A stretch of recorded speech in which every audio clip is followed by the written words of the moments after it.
for the Duke of Edinburgh. Give you a big run at a huge price, as will Cap France as well. Two massive prize runs in a very tough contest. So a mile and a half for the Duke of Edinburgh. And all of the field poised as the starter looks across the line. It's the all clear, and they jump away. Appears to be any obvious mishaps. The roll runner's intent on taking quite a handy position, just fine. Ryan Moore was just pushing along in the early strides as Longbourn cuts out the early running. So it's Longbourn with the Giro as they race through the first furlong. State of Bliss and Mashur not too far away. Just fine settles in midfield there as they make their way through the first couple of furlongs. So it's Longbourn who has the lead from a Giro. Racing in third place is State of Bliss with Kelly's Dino towards the outside in fourth. Racing in fifth place is Mashur in the Chevrons, who's just ahead of Staywell in the yellow and blue. Brilliant Light Blue with the white cap is just next as Parked a Little Wise in Gold Maze. Just fine for Her Majesty Scarlet Sleeve staying off the rails on the outside of Moctasab. Then behind these Cap Francais, Kemhan just pushed along to try and hold his spot with Chichester. Contact towards the back early on with Sarumi as they turn at the far end of the racecourse. Kenzai Warrior is one of those that is right towards the back of what is now quite a well strung out field. Trawlerman is the other one who is towards the tail. So now they're making the turn and beginning the climb uphill. The pace appears an honest one as Longbourn makes the turn from a Giro in second with 3 lengths back to State of Bliss, who shows in third place. Kelly's Dino is in fourth, just ahead of Mashur with half a length back to Staywell. That quartet are 2 lengths in advance. A Brilliant Light with Moctasab on that one's outside as they continue to climb steadily up the hill and make their way now down towards the final 5 furlongs. Still in midfield at this stage is Just Fine, along with Candleford, who also holds that midfield position. Sarumi's in that little cluster as well as they continue to climb uphill. So Longbourn leads under Joey Sheridan. In second place is a Giro. Third place in the pink jacket is State of Bliss. Kelly's Dino towards the outside. Then comes Mashur as they're beginning to make their way round the turn. Gold Maze, Just Fine, just looking for a way out at the moment. Racing on the inside of Candleford. And they're still pretty well back as once again at the top of the home run, these two try and kick on. So it's Longbourn and a Giro. There's been very little hiding place to this point. Kelly's Dino races in third. Staywell is in fourth place. Then behind these is Gold Maze. Candleford down the outside. Just Fine with a little bit of work to do, but switches to the outside in company with Brilliant Light and Contact. It's Candleford who's making the strides down the centre and has moved through to lead. Candleford from a Giro on the far side. Kelly's Dino, Staywell. Then behind these Contact and Just Fine. And it's Candleford out for Tom Marquand and William Haggis. And he's coming right away in the Duke of Edinburgh. Candleford by 4 lengths. The Giro clinging on for second. Candleford up to the end of Tom Marquand. Won this by a mile. A Giro second, third for Contact and a Brilliant Light Kelly's Dino.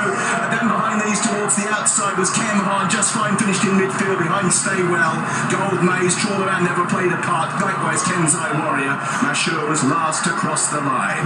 Candleford has won well for Tom Marquand and William Haggis, improving up the centre and coming home to win by a significant margin. So that could be as big as 6 or 7 lengths. A Giro, 4 runs on the flat, 4 second places, the latest in the Duke of Edinburgh, with Contact in third place, and in fourth was Brilliant Light. That's the wide margin success of Candleford.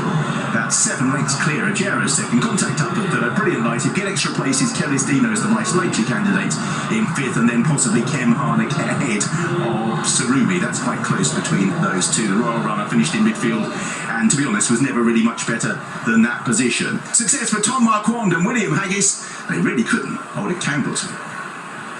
And Tom Marquand said how much he fancied this horse to Chris Hughes in the interview earlier on. It's some trainer, William Haggis, and likewise Maureen. To win a race of this nature, Jason, on his reappearance, Rare Rhythm did it 5 years ago, but to do it in this style is some training, isn't it? Yeah, look at the size of him as well. So, I mean, it's all a bit about patience and waiting for him to grow and strengthen into that frame, if you like. And a lot of people have pointed to the fact that when he won at the back end last year, the horse in second, Coltrane, of course, who came out and won the Ascot Stakes for the boarding team a little bit earlier in the week, so the form was there. This is the jockey cam view from Contact. Look how far the winner is ahead. But 4 marks to Kim Bailey and his team. Rishi's fancy on the opening show this morning. And David Bash was here to see David Egan riding on the flat. For Kim has run really well, but the winner's impressive, I think. Very impressive. It looked like, I know that the Kim Bailey horse was kind of ridden handy all the way, but it looked like going down the hill, it looked like they'd gone a good gallop. They eased off a little bit, then slid into the race. But this horse, was a very, very impressive winner. You kind of have to look at today and you think, maybe he had a little problem, a little delays, and he just thought, do we keep him for Ascot? Maybe they thought he had a little bit ahead of the handicap. It's easy to say that afterwards, isn't it? But it is indeed. They knew a little bit more than us, maybe. And now, Tom has matched his wife this week, Ollie.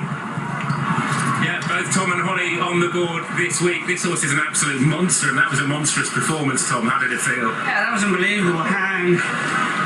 Obviously, William was bought in the air without having had a run this year, and it's a pretty bold thing to do. And he clearly knew where this chap was.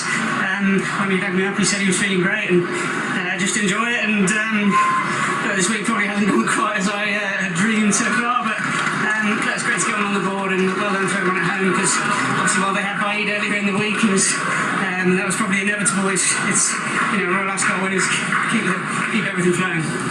What level do you think this horse could reach? I mean, look, he's trounced them by 6. Albeit, I probably could have been a little bit nicer to him at the 2 pole. I thought, to be honest, I thought I really had to go and put the race to bed, and didn't expect him to do it quite in that fashion. That was a really good staying performance, and if he's a horse improving, is there a reason why he can't step up a bit more? And the Tom Marquand fan club? Hopefully. Well done. Cheers.